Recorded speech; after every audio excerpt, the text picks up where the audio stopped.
Return ജേണിയിൽ doctor രാജന്റെ പേരുണ്ടല്ലോ. Number 28 doctor രാജനല്ലേ? അതെ. പിന്നെ നിങ്ങൾ ഇല്ലെന്ന് ചീഫ് എക്സാമിനേഷനിൽ പറഞ്ഞതോ? ഈ ഡോക്ടർ രാജൻ MA PhD ആണ്. പ്രതി ഡോക്ടർ രാജൻ MBBS MS അല്ലേ?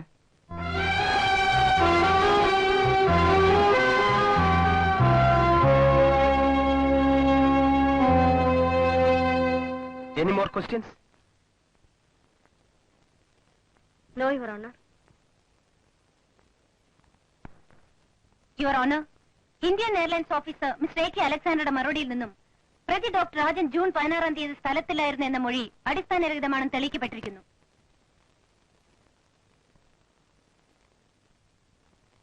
Let me go to the next point.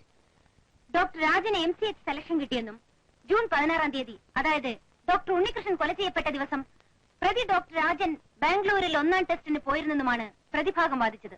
But I can prove to my next witness that the defense versions are incorrect and false. Call the witness.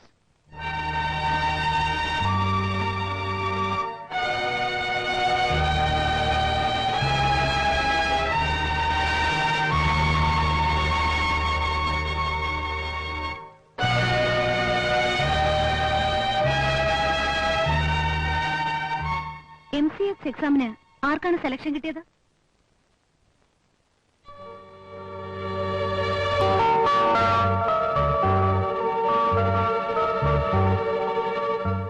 Doctor Unnikrishnan. That means the deceased Dr. Unnikrishnan. Am I right? Yes, you are right. Please note the point.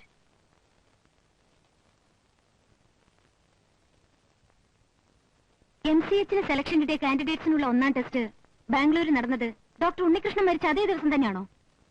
അല്ല. First test was conducted. No need of further explanations. I object, Your Honor. സാക്ഷിയെ പറയാനുള്ള മുഴുവൻ പറയാൻ അനുവദിക്കണം. എന്റെ ചോദ്യത്തിന് ഉത്തരം സാക്ഷി പറഞ്ഞു കഴിഞ്ഞു. If you want anything more, elicit in cross examination. Doctor ഉണ്ണികൃഷ്ണനാണ് MCHന് സെലക്ഷൻ എങ്കിൽ ഡോക്ടർ രാജൻ ഫസ്റ്റ് ടെസ്റ്റിന് പോയതെങ്ങനെ? ഡോക്ടർ ഉണ്ണികൃഷ്ണൻ മരിച്ചപ്പോൾ സെക്കൻഡ് റാങ്ക് ഡോക്ടർ രാജൻ ആയതുകൊണ്ട്. സെക്കൻഡ് റാങ്ക് ഡോക്ടർ രവീന്ദ്രൻ ഉണ്ടായിരുന്നില്ലേ? അദ്ദേഹത്തിന്റെ പേരിൽ വളരെയധികം ബ്ലാക്ക് മാർക്സ് ഉണ്ടായിരുന്നു. അതായത് ഡോക്ടർ ഉണ്ണികൃഷ്ണൻ മരിച്ചതുകൊണ്ട് ഡോക്ടർ രാജൻ പോയി. അതായത് ഡോക്ടർ ഉണ്ണികൃഷ്ണൻ ഇല്ലെങ്കിൽ ഡോക്ടർ രാജന് പോകാം. ദാറ്റ് മീൻസ് ഡോക്ടർ ഉണ്ണികൃഷ്ണനെ ഇല്ലാതാക്കിയാലും ഡോക്ടർ രാജന് പോകാം.